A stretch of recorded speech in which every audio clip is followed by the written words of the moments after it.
Meus queridos, é com muita alegria e satisfação que eu vos cumprimento na paz do Senhor Jesus. Êxodo capítulo 40, versículo 34, os que encontraram, diga amém. Está aí no telão para auxiliar e para ajudar a todos também. Diz assim a palavra de Deus: então a nuvem cobriu a tenda da congregação, e a glória do Senhor encheu o tabernáculo. Amém, queridos?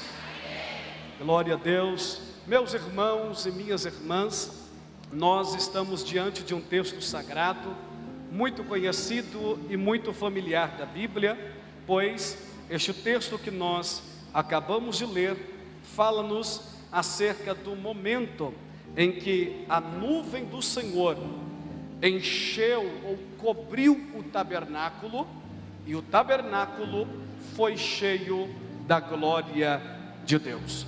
Este texto que nós acabamos de ler está inserido dentro de um livro muito conhecido que tem por nome Êxodo. O nome Êxodo, segundo a língua hebraica, significa estes são os nomes, mas após ter passado pela tradução do hebraico para a língua grega da Septuaginta, passou a se chamar saída. Isto porque este livro fala sobre a saída do povo hebreu do cativeiro egípcio. A maior esperança dos hebreus era sair do cativeiro e entrar na terra que Deus tinha prometido. A maior esperança da igreja é sair da terra e morar com Deus nos céus.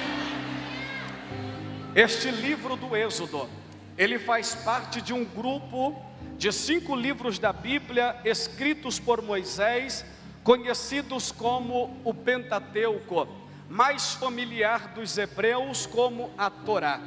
A Torá foi utilizada como base para o Novo Testamento. A Torá também foi utilizada por Jesus em muitos dos seus discursos e em muitas de suas ministrações.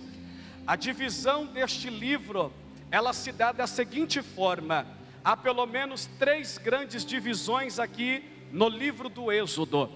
A primeira grande divisão deste livro, ela tem por objetivo e finalidade frisar o poder de Deus.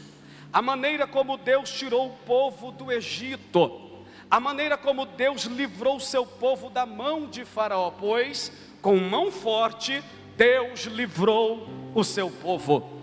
Também fala sobre a passagem deste povo pelo Mar Vermelho, pois Deus abriu o mar para o seu povo passar.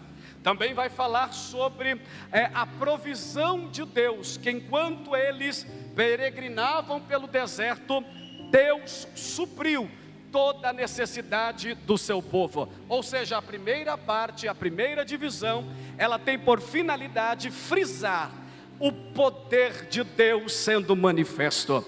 A segunda divisão deste livro, chamado Êxodo, tem por finalidade falar sobre a lei de Deus, a lei que Deus entregou a Moisés, as leis cerimoniais que o povo deveria de seguir para se tornar uma civilização forte, poderosa e temente a Deus. A terceira grande divisão deste livro tem por finalidade e objetivo falar sobre a presença de Deus, pois Deus pediu para que Moisés, quando este estava no Sinai, que fizesse um tabernáculo, porque Deus queria habitar no meio do seu povo. Ou seja, o livro do Êxodo nos fala sobre o poder de Deus, também nos fala sobre a lei de Deus e também sobre a presença de Deus. Haja visto que neste período aqui, o povo habitava em tendas, assim como Abraão, Isaque e Jacó. Então Deus ordenou para que fizesse uma tenda para ele, para que Deus habitasse no meio do seu povo. já que cada um dos hebreus tinha uma tenda, Deus ordenou que também fizessem uma tenda para ele. Ora, pastor, qual o intuito de Deus? Qual o propósito de Deus de ordenar e pedir para que o povo construísse uma tenda para ele? Há pelo menos 3 finalidades. A primeira é para que o Senhor estivesse perpetuamente no meio do seu povo. Haja visto que Davi futuramente pensa em construir um templo, mas Deus faz com que Salomão, seu filho, concretize esta construção. Mas neste período aqui, enquanto eles estão perambulando ou peregrinando pelo deserto, eles vão construir para Deus uma tenda, um tabernáculo. A saber, Deus então ordena para que o tabernáculo seja construído, porque Deus queria ser o seu Deus e que aquele povo fosse propriedade exclusiva de Deus. Deus queria estar entre eles, Deus queria habitar no meio do seu povo. A segunda finalidade para a construção do tabernáculo é que Deus, ele utiliza-se do tabernáculo para que o povo tivesse um centro de adoração. Até aquele momento, eles não tinham um lugar específico, um lugar certo para adorar. Eles estavam peregrinando pelo deserto. Então Deus disse assim: construa um tabernáculo, porque este tabernáculo servirá como referência. Este tabernáculo será como um lugar apropriado. Construísse o tabernáculo para que o Senhor habitasse no meio do seu povo e para que o povo tivesse um centro de adoração. Oh glória! Assim como nós nos dias atuais, nós temos a igreja como um centro de adoração, um lugar específico para adorar. Veio a pandemia nos segurou por um bom período em casa. Porém, veio as consequências da pandemia, porque houve um número de desigrejados muito grande, pessoas que dizem que não há mais necessidade alguma de ir para a igreja, de congregar, de se juntar com os irmãos, mas nós sabemos da importância que este lugar tem, nós sabemos da importância que nós temos de se congregar, de se juntarem para entoar cânticos de louvor e adoração ao nosso Deus. Este é o segundo intuito, um lugar específico para adorar. O terceiro propósito é que o tabernáculo serviria como uma prévia da obra redentora de Cristo, da obra redentora de Cristo. Isto porque tudo que você vai ver dentro do tabernáculo, os compartimentos, os utensílios, os móveis, tudo que ali está, trata-se de um símbolo e de uma figura do que viria a ser a partir do Novo Testamento. Ou seja, trata-se de uma prévia da obra redentora de Cristo.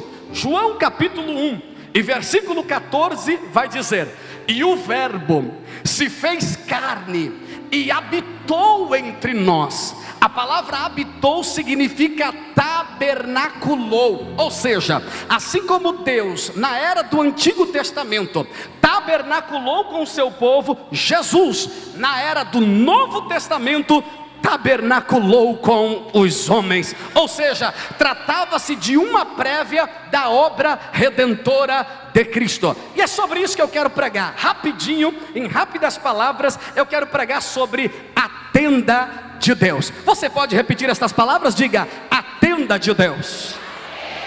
Deus tinha uma tenda e Deus mandou que o seu povo construísse essa tenda para ele habitar. E é isso que eu quero falar rapidinho sobre a tenda de Deus. Este tabernáculo, ele era dividido em 3 partes. Quantas partes eu disse?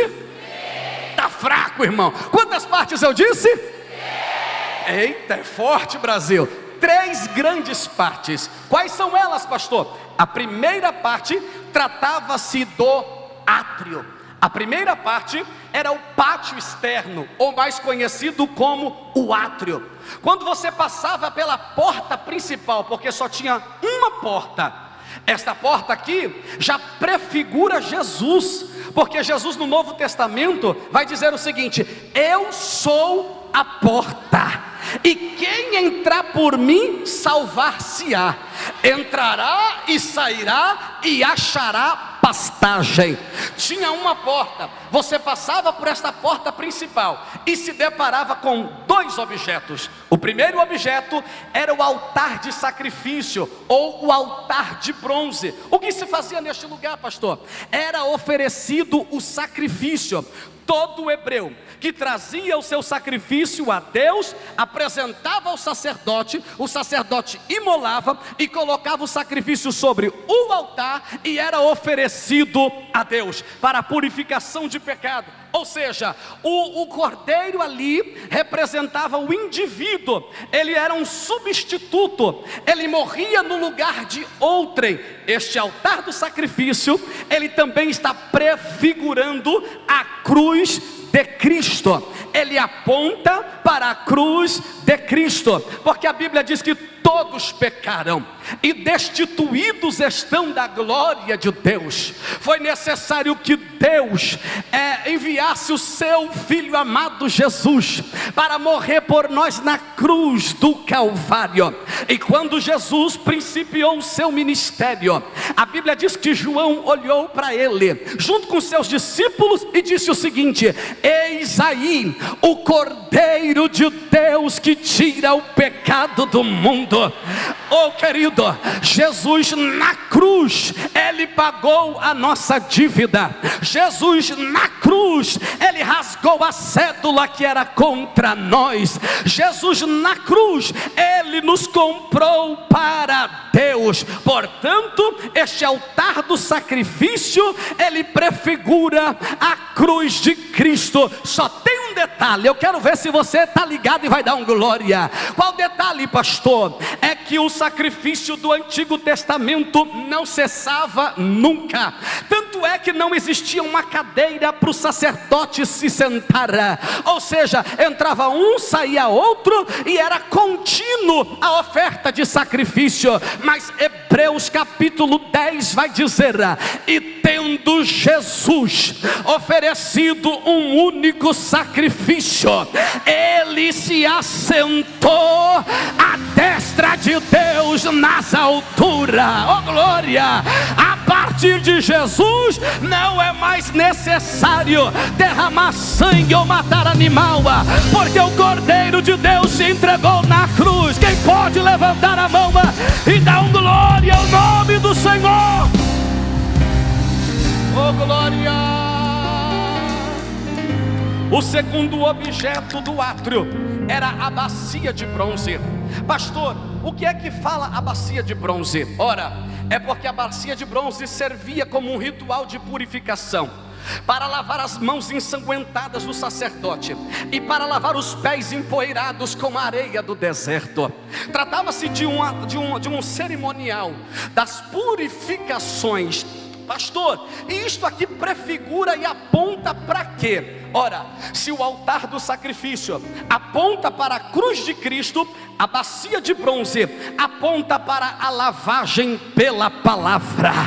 Tanto é que no Novo Testamento vai dizer o seguinte: e vós sois limpos pela palavra.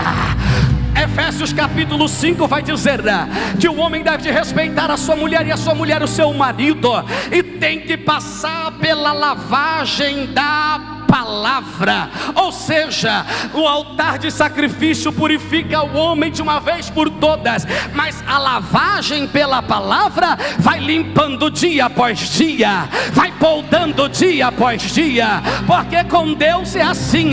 Você pode ser rico, pode ser pobre, pode ser leigo, pode ser culto, mas quando você se depara com a palavra, você vê o quão falho você é, o quão dependente você é, o quanto você precisa de Deus.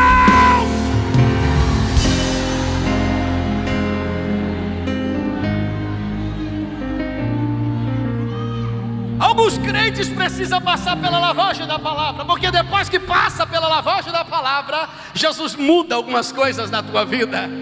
Oh, glória!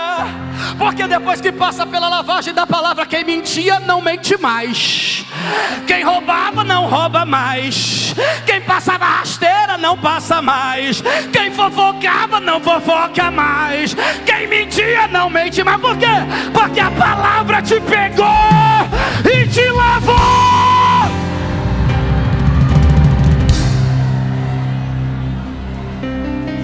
Altar de bronze, altar de sacrifício, cruz de Cristo. Bacia, vale lembrar que essa bacia de bronze, pastor Gerson, naquela época, eles não tinham espelho como nós temos hoje. Naquela época o espelho era o bronze polido.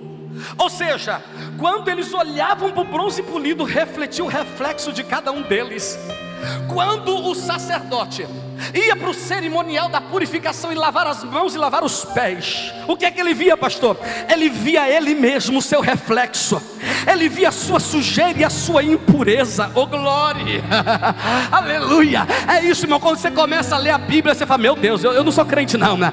Eu preciso melhorar mais, eu preciso orar mais, eu preciso buscar mais. Sabe o que está faltando na vida de muita gente? É palavra, é palavra, é palavra. Porque se andar na palavra, comer na palavra, viver na palavra, oh glória, tua vida muda. Quem crê, quem pega.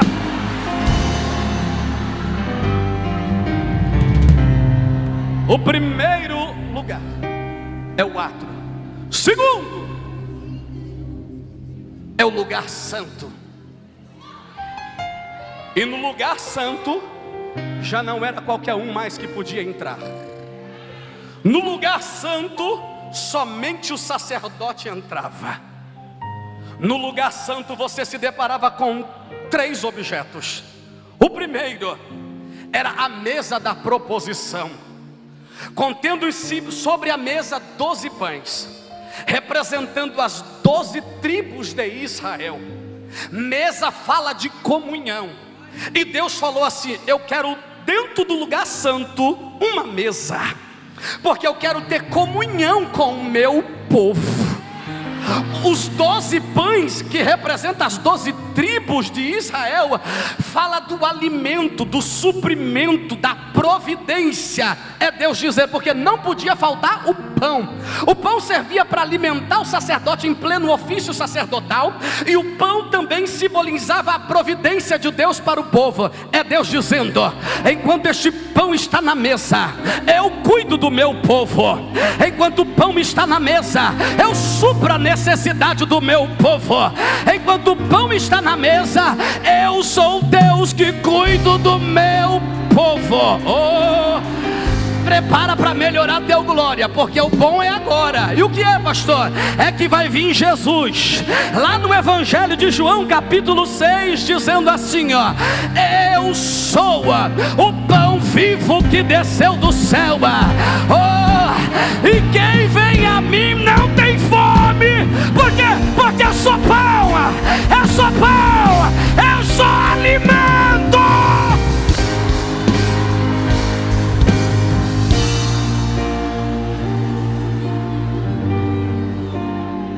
Você chega aqui arrebentada, você chega aqui mal, mas você encontra pão para te alimentar. Você encontra pão para suprir a tua fome, a tua necessidade. Se entrou alguém aqui esta noite faminto, recebe o pão que só Jesus dá. Recebe o pão que só Jesus dá. Enquanto, oh glória, rebriacante probida calabarassúria. Ai, meu, eu vou dar lugar aqui, oh glória. Oh glória. E Jesus está dizendo: eu sou pão que te alimenta. Eu sou Deus que cuido das suas necessidades. Eu supro todas elas. Quem crê, quem recebe esta palavra.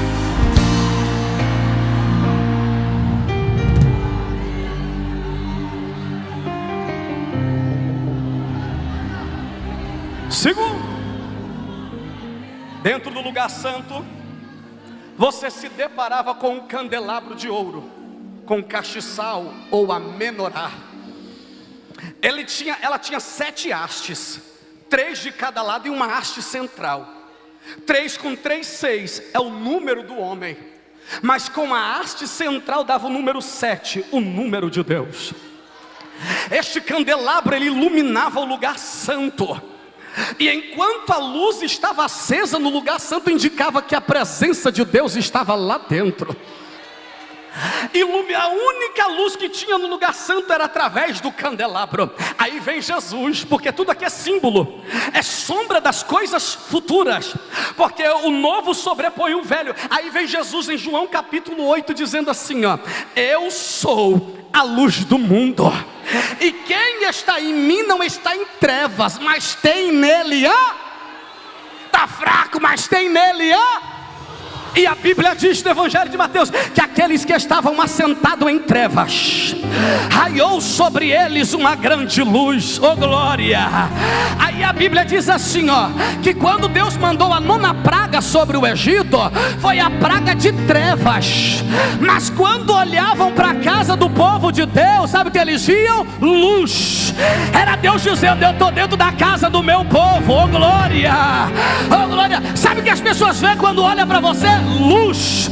Sabe o que as pessoas veem em você? Luz. O diabo não toca porque tem luz, o diabo não mina porque tem luz. Você levanta para trabalhar e chega em casa e nada acontece, porque há uma luz de Deus que brilha na tua vida. Quem pega esta palavra? Tem luz, tem luz, tem luz, tem luz, tem luz. É Jesus que está brilhando na tua vida, é Jesus que brilha dentro da tua casa. Alguém olha e diz assim: menina, mas você tem um negócio diferente. É a luz de Jesus. Mas rapaz, você tem um negócio diferente. É a luz de Jesus. Oh, eu estou pregando para alguém aqui que talvez as trevas quis pegar teu marido, as trevas quis pegar teu filho, mas hoje a luz de Deus está entrando lá. Hoje a luz de Jesus está entrando lá. Levanta a mão, levanta a mão. Se você acredita, abre a boca para dar glória. Abre a boca para dar glória, porque a luz do mundo, Jesus de Nazaré, está entrando na tua casa. Quem pega? Quem pega? Quem pode adorar?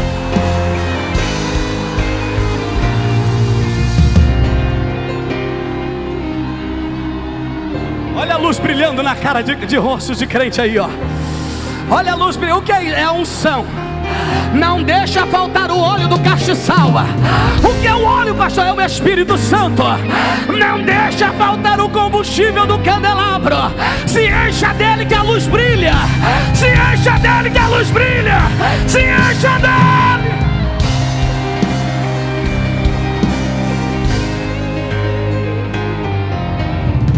O terceiro objeto era o altar de incenso, a mesa da proposição, o candelabro de ouro e o altar do incenso. O altar do incenso apontava para a oração dos santos, porque o sacerdote pegava os aromas, os perfumes, misturava e começava a queimar o incenso no lugar santo. E de repente aquele lugar era tomado pela fumaça. A fumaça o cobria, a fumaça o escondia, e ali ele fazia o papel de um intercessor ou de um mediador. Ele clamava por ele e ele clamava pelo povo. Oh, glória ao nome do Senhor. E Deus recebia o cheiro como um aroma suave às suas narinas. Aí vem Jesus no Novo Testamento, e Jesus, ele é o que, pastor? Ele é o único mediador entre Deus e os homens. Oh, glória, significa que você não precisa, irmão, não precisa pagar a promessa. Não precisa entrar em determinados lugares. Não, mas eu vou ler a mão. Não, mas eu vou fazer isso, eu vou fazer aquilo. Não necessita de mais nada disso. Por quê? Porque Jesus é o único que intercede por nós ao Pai. Ah, pastor, mas vou rezar 50 Maria, 10 mais 9. Não. Jesus é o único mediador entre Deus e os homens. Por quê? Porque a Bíblia diz que ele está à destra, à direita de Deus, intercedendo intercedendo por nós. Quando o crente está fraco, quando o crente está pensando em parar, quando o crente está sem força alguma, é Jesus do lado do Pai.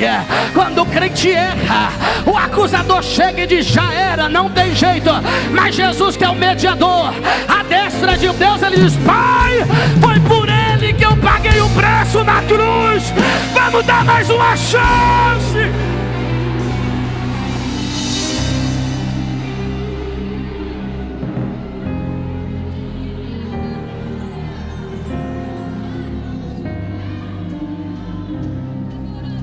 Primeiro ato. Segundo, lugar santo. Terceiro, o Santíssimo Lugar. Dentro do Santíssimo Lugar tinha o objeto mais sagrado dos hebreus, a Arca da Aliança. O que separava o Santo do Santíssimo era uma cortina que tinha os querubins bordados nela. E uma vez por ano o sumo sacerdote entrava no Santíssimo Lugar. No Santíssimo Lugar estava a arca. A arca era o caixote de madeira, revestido de ouro puro por dentro e por fora. Dentro da arca continha 3 elementos. Quantos elementos? Dentro da arca estava o pote com o maná. Dentro da arca estavam as tábuas da lei de Deus. Dentro da arca estava a vara de Arão que floresceu. Sobre a arca estava uma tampa, a tampa do propiciatório. Na tampa do propiciatório haviam 2 querubins, um de frente para o outro, olhando para o centro da tampa, com as suas asas abertas, tocando umas asas do outro. E era entre os querubins que Deus manifestava a sua glória. Uma vez por ano o sumo sacerdote entrava para poder oferecer expiação para o pecado, em prol do pecado de toda a nação. Só tem um detalhe: era algo tão sério, era algo que exigia uma santidade tão grande, que ele tinha que se preparar antes. Ele não podia entrar de qualquer jeito ou de qualquer maneira, porque ele estava fadado a morrer lá dentro. Então ele se preparava para depois oferecer expiação pelo pecado do povo. Tanto é que a Bíblia vai nos informar que alguns sinos eram colocados na orla do seu vestido. E enquanto o sacerdote, o sumo sacerdote, está andando dentro do Santíssimo, ouve-se do lado de fora o povo na expectativa o barulho do sino. Enquanto eles ouvem o barulho do sino, é que o sumo sacerdote está vivo. Eles amarravam no seu calcanhar uma corda, porque caso ele fosse fumegado lá dentro, eles o puxavam pela corda para fora, porque ninguém podia entrar. Pastor, por que é que ele oferecia o sangue? Porque ele entrava com uma bacia de sangue e ele derramava sobre a tampa do propiciatório. O porquê disto? Uma vez ao ano, porque os 3 elementos que estão dentro da arca, que são muito simbólicos, representa o erro, o fracasso de toda a nação. Por quê, pastor? Porque quando você olha para as tábuas da lei de Deus, você lembra-se que o povo não conseguiu cumprir a lei. O povo quebrava os mandamentos, o povo quebrava a lei. Quando você olha para o maná, você lembra da murmuração do povo. Deus providenciava e eles murmuravam. Um dia Deus ficou tão irado que Deus falou: Moisés, eu vou matar esse povo. Moisés disse: Deus, não mata não. Representava a murmuração do povo. Terceiro, a vara de Arão que floresceu. Representa o que, pastor? Representa a rebelião de Coré, Abirão e Datã. O povo que se rebeliava contra Deus, o povo que se rebeliava contra as autoridades que Deus constituiu. E quando o sumo sacerdote, ele derramava o sangue sobre a tampa do propiciatório, sabe que Deus via? Deus não via a quebra da lei, Deus não via a rebelião do povo, Deus não via a murmuração do povo. O que é que Deus via, pastor? Deus via o sangue dele que cobria. Eita, eita, eita! Deus olhava o sangue que cobria. Oh glória, oh glória! Quando Jesus olha, quando para você.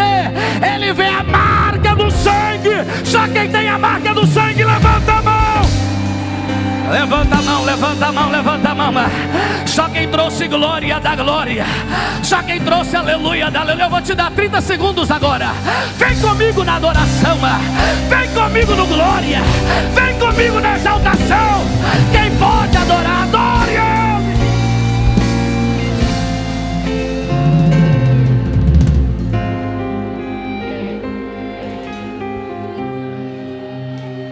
Quando Deus olha, Ele vê o sangue dele na tua vida. Quando Deus olha, Ele vê o sangue dele na tua casa.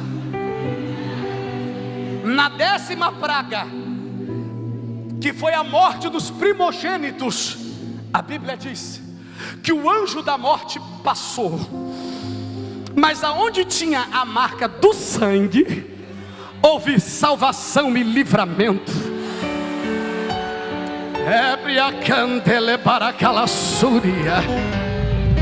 Sobre a vida de cada mulher aqui tem a marca do sangue.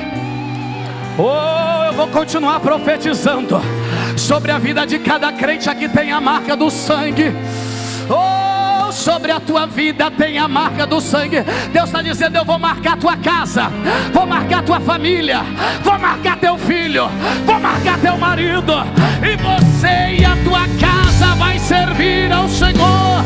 Haverá a marca do sangue do Cordeiro. Quem crê fica de pé dando glória. Quem crê fica de pé dando glória. Vai ter a marca do sangue. Pode adorar, quem pode adorar, adora, adora, adore ao Cordeiro.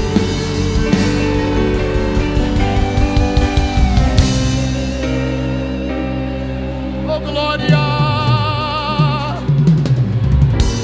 oh glória, oh glória. Eu estou sentindo a presença de Jesus aqui, irmão. Eu estou me segurando, mas estou com vontade de pular, de marchar. Eu estou sentindo a presença de Jesus aqui. Você que entrou fraco, seja fortalecido agora. Você que precisa de um renovo, receba o renovo de Deus agora. Agora, agora.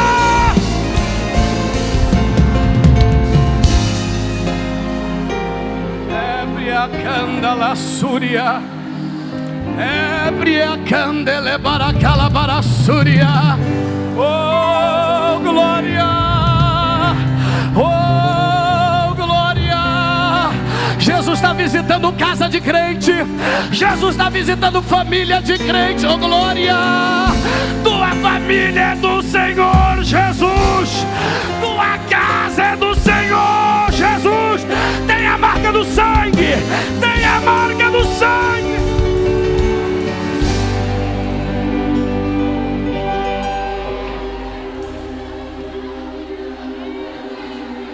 Olha o barulho da adoração da igreja. Olha o barulho da adoração da igreja. Olha o barulho da adoração do... Oh glória. É pra canto. É pra calacé.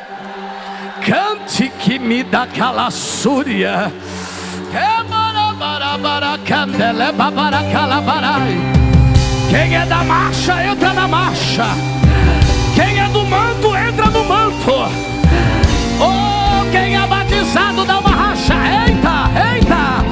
Ebriacandele babaracalabarassúria. Olha a glória descendo aí.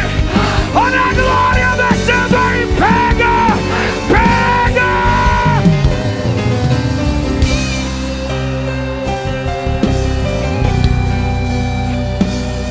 Aumenta o volume, aumenta. Aumenta o volume, aumenta. Oh.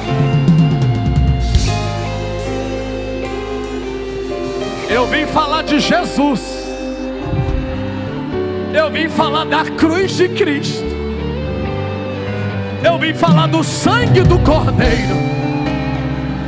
É vida cante pra calabaracé. Quem é batizado com o Espírito Santo não ora mais em português. Ora em línguas agora. Ora em línguas agora. Ora em línguas agora. Ora em línguas agora. Ora em línguas agora. Deixa Ele te tomar. Deixa Ele te tomar. Deixa. Olha aí. Ele vai começar a tomar crente agora. Ele vai começar a encher crente agora. Agora. Já começou. Olha a labareda de fogo. Agora.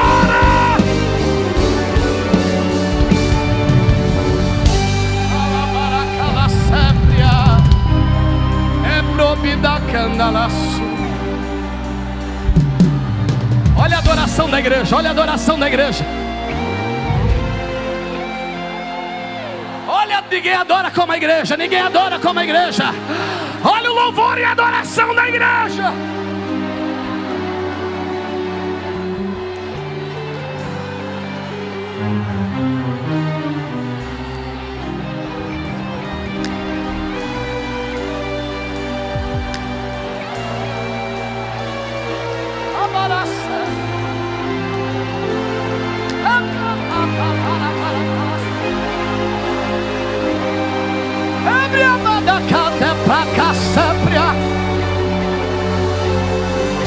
O que é isso, pastor? É crente marcado com sangue. Aumenta o volume do glória.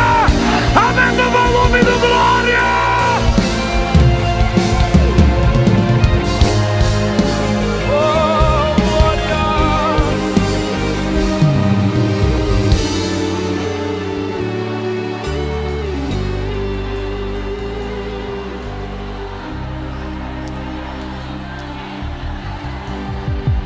Eu preciso parar. Há uma glória de Deus aqui dentro. Há uma presença de Deus aqui dentro.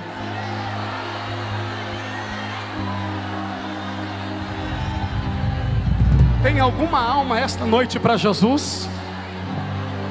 Alguém que entrou aqui esta noite decidida ou decidido a mudar de vida, a dar um passo para Jesus e a confessá-lo como único, suficiente, exclusivo Salvador. Eu quero te dar esta oportunidade. Eu não, Deus quer te dar esta oportunidade. Ele quer mudar a tua vida e mudar a tua história. Mas você precisa dar um passo de fé. Aonde está você? Saia do seu lugar e venha até aqui à frente, que nós vamos orar pela tua vida. Você que está afastado dos caminhos do Senhor, e você hoje quer voltar e fazer uma aliança com Deus, o Pai está de braços abertos para te receber. E o Pai está te dando a oportunidade de se reconciliar. Não deixe para amanhã aquilo que você pode fazer hoje. Aonde está você? Me ajuda aí. Se tem alguém do teu lado que precisa tomar uma decisão, prega para esta pessoa aí agora. Fala de Jesus para esta pessoa aí agora. Traz esta pessoa aqui à frente agora, que nós vamos orar por ela. Eu não vou me delongar, mas Deus está te dando a oportunidade. Esta festa é para que Jesus salve a tua vida, porque a coisa mais preciosa para Deus são almas. Em nome de Jesus, se tiver alguém aí na galeria, você que veio a convite de alguém, oh glória, e você quer tomar uma decisão de entregar sua vida para Jesus, acene com a tua mão. Já está vindo alguém ali? Aleluia. Se for, me acena com a tua mão em nome de Jesus. Glória a Deus, glória a Deus. Em nome de Jesus Cristo, me ajuda a orar, igreja, me ajude a orar. Deus, salva vidas, Deus, salva pessoas, Deus, em nome de Jesus Cristo. Se vir uma alma só, nós vamos fazer festa. Se vir uma pessoa só, nós vamos comemorar. Oh, já chegou aqui, cadê o glória? Cadê o glória? Cadê o glória?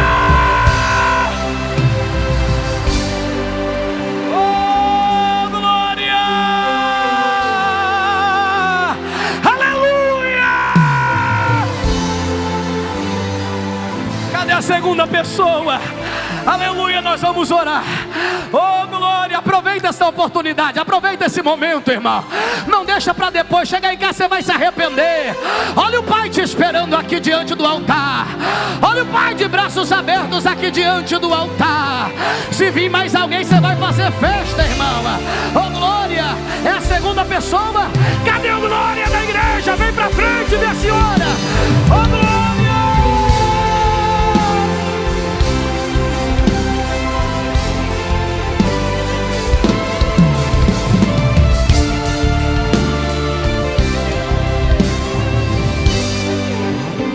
O propósito aqui hoje é ganhar alma.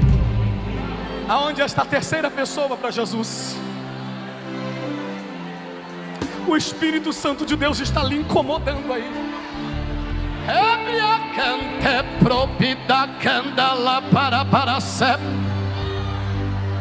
Há quanto tempo você já não está fora?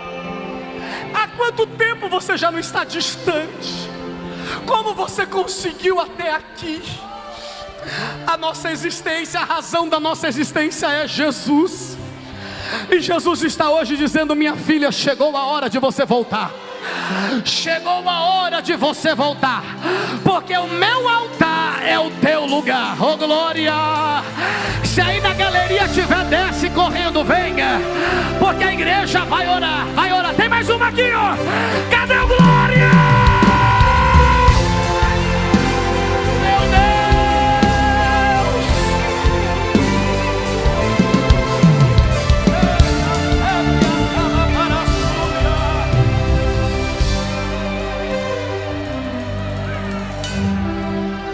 Eu acho que você não está compreendendo isso daqui,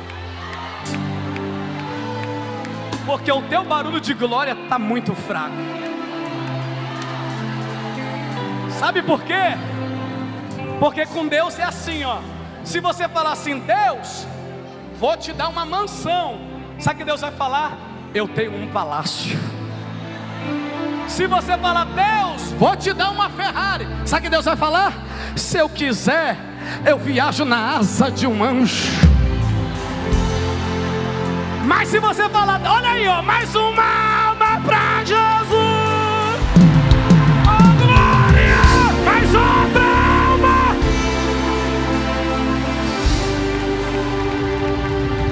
Mas se você falar assim, ó: Deus, toma, olha aí, ó, mais outra alma para Jesus. Ah, para com isso, irmão. Cadê teu glória, irmão? Oh, tá vindo mais outra ali, tá vindo mais outra ali, tá vindo mais outra ali. É hoje, Jesus, é hoje, Jesus, é hoje, Jesus. O que é isso, pastor? É a cruz, é a cruz. Oh, se você falar assim, ó: Deus, toma uma casa, Deus fala: não quero casa. Deus, toma um carro, Deus fala: não quero carro. Mas se você falar: Deus, o que o Senhor quer? Deus vai dizer assim, ó: me dê almas. Me dê almas. Eu morri na cruz por causa de almas. Vem correndo pro altar, vem. Aleluia. Você que quer se reconciliar, você que quer entregar sua vida para Jesus, tá vindo aqui mais uma alma. Aplaude a Jesus, irmão. Eu vivi adorando, sobrevivi, sobrevivi, não desisti. Mais outra alma para Jesus.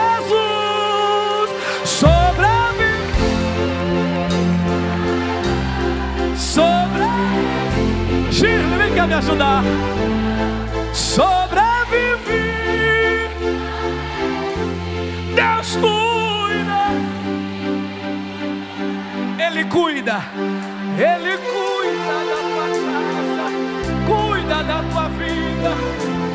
Ô, Márcio, me ajuda aí, varão.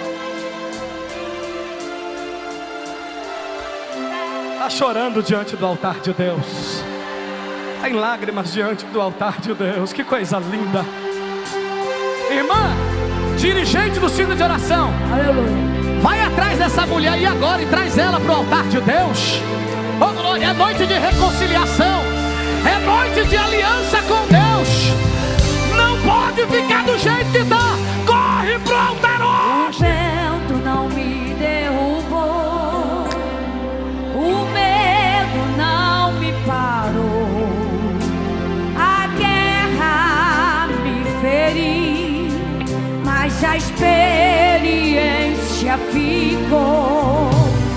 Eu não me calei e não. Aproveite a oportunidade. Quando houver fôlego, que coisa linda. posso até ter caído na guerra, mas caído não vou ficar. Corre pro altar. Sei que este vento vai passar. Também sei que o meu milagre vai chegar.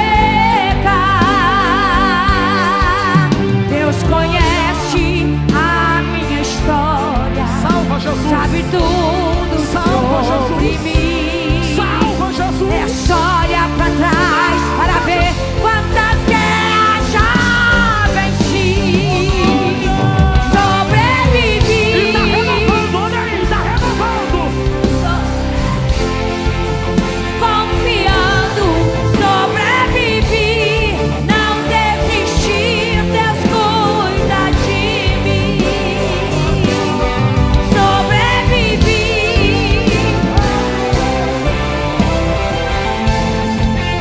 Confiando, sobrevivi. Não desisti, Deus cuida de mim.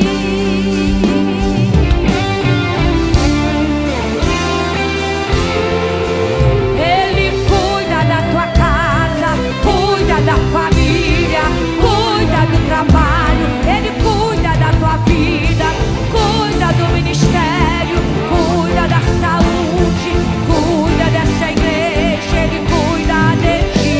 Adore que Ele cuida, exalte que Ele cuida, glorifique que Ele cuida. Louve Ele. Receba força, receba alegria, receba equilíbrio, unção de ousadia. Esta guerra não te mata, vai te neste deserto.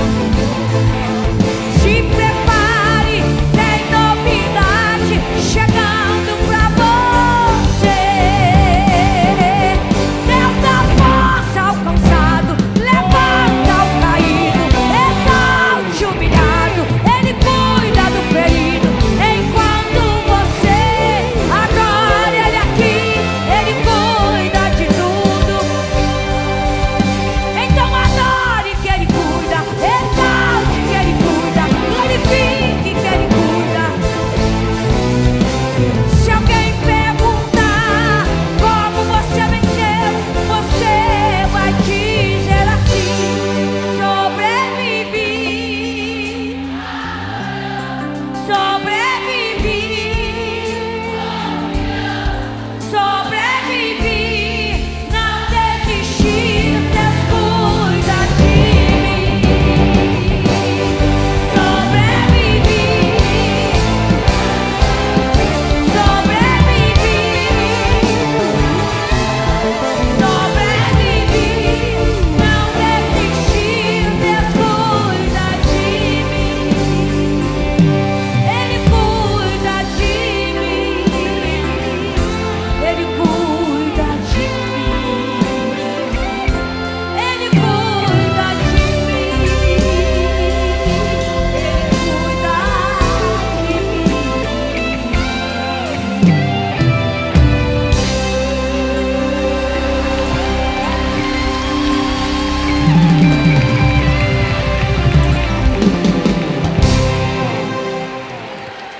Nós vamos orar por essas almas que estão diante do altar.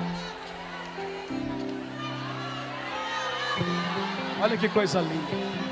Nós vamos orar por estas almas. E o Espírito Santo de Deus tocou no meu coração para que também orássemos por mulheres que estão com seu ministério enterrado. Mulheres que Deus te chamou para ser coluna. Mulheres que Deus te chamou e te deu talentos. Mas devido a algumas frustrações e decepções, você enterrou os teus talentos. E nós vamos orar por estas almas e vamos orar por estas mulheres também. E você que estava paralisada e com o seu ministério enterrado, você vai voltar para a sua congregação dando fruto. Você vai voltar para a tua igreja dando fruto. Você vai voltar a pregar, a profetizar e a deixar Deus te usar, como Deus te levantou para ser usada na mão dele. Levante a mão para cá e ora. Deus quer ouvir a tua oração. Ora comigo, pastores. Oh, o diabo quer calar a voz da igreja.